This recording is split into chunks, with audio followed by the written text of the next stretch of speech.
Capítulo 4. Si existe un Dios amoroso, ¿por qué surgió el coronavirus? Para abordar esta pregunta, lo que ocupará los siguientes 2 capítulos, primero vamos a considerar 3 cosas: la naturaleza de los virus en general, la naturaleza de la humanidad y, por último, lo que dice la Biblia sobre por qué las cosas son como son. La naturaleza de los virus. Para entender mejor el tema de los virus, aquí están algunos fragmentos de un artículo informativo del Foro Económico Mundial escrito por Peter Pollard, un profesor asociado del Australian Rivers Institute de la Griffith University. Pollard dice: la palabra virus produce terror en el corazón de la mayoría de las personas.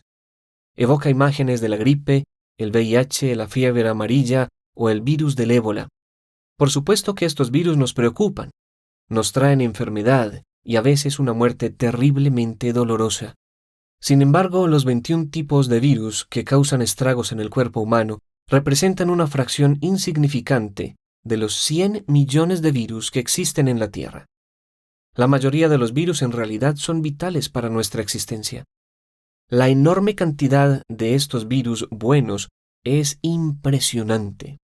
Su concentración en un lago o río productivo suele ser de 100 millones por mililitro, el equivalente a más de 4 veces la población de Australia, ocupando un cuarto de una cucharadita de agua.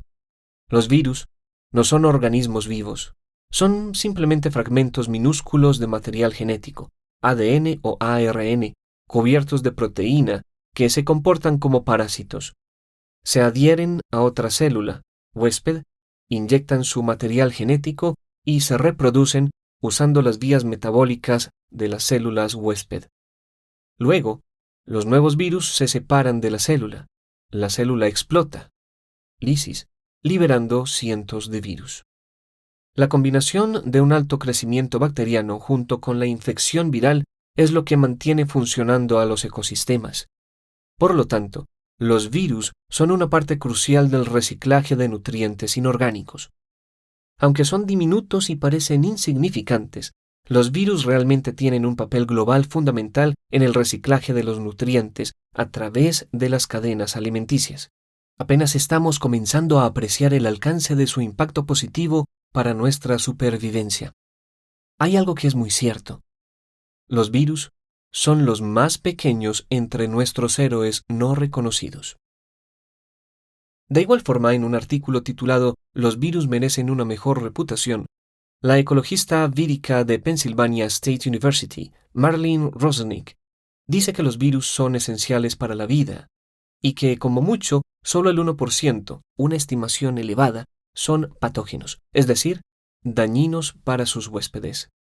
Así que los virus son principalmente beneficiosos, y tan solo una pequeña proporción de ellos es dañina para los seres humanos, como es el caso del COVID-19. Este coronavirus forma parte de una gran familia de coronavirus que son responsables del resfriado común, la gripe, la neumonía y otras enfermedades respiratorias. Esta situación resulta ser muy similar a la de los terremotos. El libro Tierra Rara, escrito por el geólogo Peter Ward y el astrónomo Donald Brownlee, ambos de la Universidad de Washington, tiene un capítulo titulado «La sorprendente importancia de la tectónica de placas». Su argumento es que si las placas tectónicas de la Tierra dejaran de moverse, el resultado sería la extinción masiva de la vida en la Tierra. Esto se daría por varias razones. La tectónica de placas es esencial para la formación de los continentes y el mantenimiento del equilibrio entre la Tierra, las montañas y el mar. También actúa como un termostato global al reciclar los químicos esenciales para mantener un nivel uniformemente equilibrado de dióxido de carbono. Además, Ward y Brownlee argumentan que la tectónica de placas mantiene el campo magnético de la Tierra, el cual la protege de los rayos cósmicos que serían fatales para la vida. Su conclusión es esta: la tectónica de placas podría ser el requisito principal para que haya vida en un planeta, y podría ser necesaria para mantener el suministro de agua. De modo que parece que tanto los virus como los terremotos son esenciales para la vida. Si hay un Dios creador, entonces Él mismo creó estas cosas. Pero, ¿por qué tienen que existir? Basta con decir, como lo harían algunos, que la pandemia del coronavirus se trata simplemente de la biología haciendo lo que tiene que hacer. ¿No hay una explicación más satisfactoria? La ciencia nos muestra que la mayoría de los virus son beneficiosos y que algunos son esenciales para la vida. Pero, ¿por qué tienen que haber agentes patógenos que causen estragos? La pregunta clave para los teístas es esta. ¿No podría Dios haber creado un mundo libre de patógenos virales? Esto nos conduce a un sinfín de preguntas similares. ¿No podría haber creado una electricidad que no fuera peligrosa o un fuego que no quemara? ¿No podría haber creado un mundo orgánico sin depredación? ¿No podría haber creado una vida en la que nunca sucediera nada malo y los virus siempre fueran beneficiosos? ¿No podría haber creado seres que nunca hicieran lo malo? Después de todo, aunque el coronavirus es grave, no habrá más muertes por coronavirus que por asesinatos. La naturaleza de la humanidad. La última de esas preguntas posiblemente sea la más fácil de responder. La respuesta clara es sí. De hecho, Dios ha creado seres que no hacen daño moral. Los animales, por ejemplo, no son seres morales. Si un león ataca a un cuidador del zoológico, al león no se le acusa de asesinato. Es una criatura amoral. Dios podría haber creado un mundo de robots que simplemente actuaran de forma automática y programada, pero ese mundo no habría incluido a los seres humanos. De hecho, las personas que quieren habitar en un mundo donde no exista la posibilidad del mal, en realidad están pidiendo no existir. La razón es que uno de los más grandes regalos que Dios nos ha dado es el de la capacidad de tomar decisiones. Podemos decir sí o no, y esa capacidad nos permite experimentar cosas maravillosas como el amor, la confianza y relaciones genuinas con Dios y con otros. Aún así, esa misma capacidad buena y maravillosa nos da la posibilidad de hacer el mal, aunque no nos da permiso para hacer lo malo. Este punto es muy importante. Los teólogos lo han abordado distinguiendo entre la voluntad permisiva de Dios, el hecho de que Dios creó un universo en donde el mal es posible, y su voluntad decretiva o directiva, las cosas que Dios hace activamente. El Nuevo Testamento establece claramente que Dios nunca es autor del mal. En otras palabras, el mal es posible en el mundo que Él creó, pero no es su plan para el mundo que Él creó. Es decir, los seres humanos tienen cierto grado de independencia que abre la posibilidad a que las cosas salgan mal. Así como lo creía el científico Stephen Hawking, Richard Dawkins cree que vivimos en un universo determinista. Esto no es así. Dios permite que los seres humanos escojan, y Él sigue siendo soberano. La Biblia afirma claramente estas dos realidades. Entre cristianos diferimos en cuanto a la forma exacta en que esto funciona, pero este no es el lugar para profundizar en ello. Nuestro propósito aquí es simplemente señalar que a Dios no lo toma por sorpresa el coronavirus. Dios puede obrar para bien incluso en medio del mal de este virus, y sus planes no serán frustrados, aunque puede que sea muy difícil para nosotros aceptar esto en una situación como la crisis actual. Al mismo tiempo, somos responsables de nuestras propias respuestas ante la crisis y ante los demás, precisamente porque Dios nos ha dado esa libertad. Vivimos en un mundo donde las cosas salen mal y donde los seres humanos podemos escoger hacer el mal o el bien. ¿Por qué el mundo es así? A continuación veremos la respuesta de la Biblia. Porque las cosas son como son. Piénsalo de esta manera. Cuando Dios creó a los seres humanos para que vivieran en su creación, que Él declaró como muy buena, los dotó con la maravillosa capacidad de tomar decisiones, la cual los convirtió en seres morales. Debido a esto, existía la posibilidad de que hubiera un fracaso moral si usaban mal dicha libertad. Y eso fue lo que sucedió, como vemos en el tercer capítulo de Génesis, el primer libro de la Biblia. Génesis 3 nos dice que la desobediencia humana surgió de un desacuerdo fundamental con Dios en cuanto a la naturaleza de la vida y la seria posibilidad de la muerte.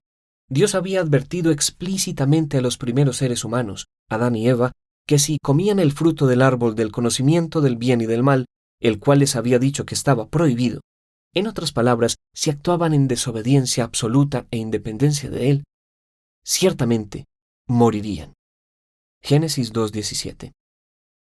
No hace falta discutir qué fruto fue, ni especular sobre qué calidad debía tener para que al comerlo trajera el conocimiento del bien y del mal. Si lo interpretamos de esa manera, no hemos entendido nada. Comer de cualquier árbol, de hecho hacer cualquier cosa, sea cual sea el motivo, que vaya en contra de la voluntad y de la palabra de nuestro Creador y del legislador de este mundo, es en sí mismo rebeldía.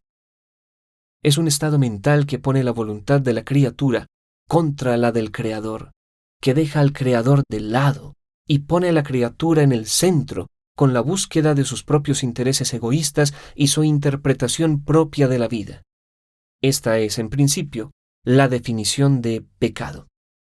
Y el pecado, tal como Dios les advirtió a aquellos seres humanos, conduce automáticamente a la muerte. No hay nada de malo en el disfrute físico o el placer estético en sí mismos, ni en la adquisición de sabiduría moral y de conocimiento. Pero suponer que estas cosas lo son todo, suponer que al disfrutar de ellas ya estás viviendo una vida plena, alejado de Dios e ignorando o desafiando su palabra, es básicamente un engaño fatal. Dios no solo es la fuente de todas las cosas buenas que disfrutamos. Él es el bien supremo que le da significado a todas esas cosas buenas que provee, que aunque son buenas, no lo superan a Él. Lo que sucedió en Génesis 3 fue que los seres humanos rechazaron a Dios y el pecado entró en el mundo. Las consecuencias fueron devastadoras. Hubo muerte espiritual, se rompió la relación entre los seres humanos y Dios y después, muerte física. Además, la misma naturaleza quedó dañada por ese evento, lo cual nos trae de regreso a nuestro tema principal. Génesis dice que, aunque los seres humanos tuvieron que salir de la presencia de Dios después de su rebelión, no se les quitó inmediatamente su rol de administrar la tierra conforme a la voluntad del Señor. Se les permitió conservar su trabajo de desarrollar el potencial de la tierra. Sin embargo, al mismo tiempo, la creación fue sometida por Dios a la frustración. Esto no sucedió por su propia voluntad, sino por la del que así lo dispuso. Romanos 8:20. En el griego original, la palabra utilizada para frustración expresa el sentido de algo que es en vano, es decir, que no ha alcanzado la meta para la que fue diseñado. Cuando este pasaje dice que la creación fue sometida a la frustración, no por su propia voluntad, se refiere a la maldición que Dios mismo declaró sobre la tierra debido al pecado de Adán. Maldita será la tierra por tu culpa, Adán. Con penosos trabajos comerás de ella todos los días de tu vida. La tierra te producirá cardos y espinos. Génesis 3, 17, 18. Esto quiere decir que la ruptura de la relación entre la humanidad y su Creador tuvo consecuencias que se extendieron más allá de los seres humanos. El remero de un barco que se niega a remar de forma correcta no solo se perjudicará a sí mismo, sino también a los demás navegantes, e incluso podría dañar el barco. De forma similar, cuando los seres humanos rechazaron la identidad y el propósito que se les había asignado, seres creados por Dios para conocer a Dios y disfrutar de la creación bajo las leyes de su Hacedor, eso hizo que todo lo que Dios creó como muy bueno se quebrara y se volviera defectuoso. Por supuesto, no hay duda de que con el paso del tiempo se ha avanzado de forma impresionante en el desarrollo de la Tierra y sus recursos, y sin embargo, el éxito nunca ha sido completo. Por ejemplo, piensa en las muchas civilizaciones que siglos atrás fueron prósperas, pero decayeron con el tiempo. Una y otra vez, la naturaleza ha perjudicado e impedido el progreso del ser humano con cardos y espinos, trabajos agotadores, pestes, enfermedades, epidemias, sequías, hambrunas, terremotos, volcanes, todos acompañados tristemente de las fuerzas destructoras desatadas por el egoísmo, la codicia y la corrupción moral. La línea que divide el bien del mal. Ninguno de nosotros puede analizar con honestidad el problema del mal y el dolor del mundo como si fuéramos meros espectadores de un fenómeno que no nos compete. El autor ruso Alexander Solzhenitsyn, un superviviente de los gulags de Stalin, escribió: «Si todo fuera tan simple, si tan solo hubiera personas malas en algún lugar cometiendo obras malvadas con malas intenciones y solo fuera necesario separarlas del resto de nosotros y destruirlas. Sin embargo, la línea que divide el bien del mal atraviesa el corazón de todos los seres humanos. ¿Y quién está dispuesto a destruir un pedazo de su propio corazón?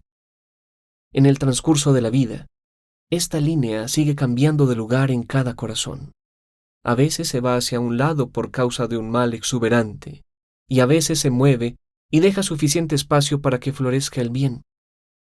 El mismo ser humano es en diferentes etapas, bajo diferentes circunstancias, un ser humano totalmente diferente, pero su nombre no cambia. Y a ese nombre le atribuimos todo, lo bueno y lo malo. Solzhenitsyn estaba dispuesto a decir abiertamente lo que todos sabemos de forma intuitiva. Así como hay bien y mal en la creación y en la humanidad en general, también hay bien y mal en cada uno de nosotros. Nosotros también somos parte del problema. Sorprendentemente, el filósofo ateo John Gray respalda esta idea. La necesidad básica es cambiar la perspectiva predominante en cuanto a los seres humanos, la cual los ve como criaturas inherentemente buenas que han sufrido inmerecidamente una historia de opresión y violencia. Aquí llegamos al meollo del realismo y a la parte más conflictiva para quienes se adhieren a la opinión predominante, la afirmación de que los seres humanos nacen con defectos. Casi todos los pensadores premodernos dieron por sentado que la naturaleza humana es inalterable y defectuosa, y de esta manera y de algunas otras estuvieron cerca de la verdad. Ninguna teoría política puede ser creíble si asume que los impulsos humanos son por naturaleza benignos, pacíficos o razonables. Aquí tenemos a un ateo que en esencia apoya la enseñanza de Génesis sobre los efectos de la rebelión de los seres humanos contra Dios, es decir, sobre la realidad del pecado en el mundo. Cuando entendemos el hecho de que somos defectuosos, podemos formular el problema del mal moral de una manera más realista. Yo pienso y hago el mal. Entonces, si Dios existe, ¿por qué me tolera? Una pregunta diferente. Es evidente que hay defectos profundos tanto en la naturaleza humana como en la naturaleza física. El mundo está lleno de comportamientos humanos violentos e inmorales, y también de terremotos, tsunamis, cánceres y pandemias como el coronavirus. Ahora bien, podríamos mantener un debate interminable sobre lo que un Dios bueno, amoroso y todopoderoso debería, podría o pudo haber hecho. Sin embargo, la experiencia nos muestra que ninguno de nosotros ha quedado satisfecho con el resultado de ese debate. Esto se debe a que, digamos lo que digamos, estamos donde estamos y el mundo es así. Todos tenemos que enfrentarnos a la imagen mixta que nos presentan las catedrales en ruinas, toda la belleza de una flor que se abre al sol y toda la crudeza de un coronavirus que destruye el sistema respiratorio del ser humano. Como matemático, estoy acostumbrado a que cuando hemos intentado responder una pregunta sin tener éxito, a veces por muchos años, comenzamos a pensar que lo mejor sería considerar una pregunta diferente. Y sí, hay otra pregunta que podríamos hacer. Si aceptamos, como debemos, que estamos en un universo que nos muestra una imagen tanto de belleza biológica como de patógenos mortales, ¿hay alguna evidencia de que existe un Dios a quien podemos confiarle las implicaciones de nuestra realidad y de nuestra vida?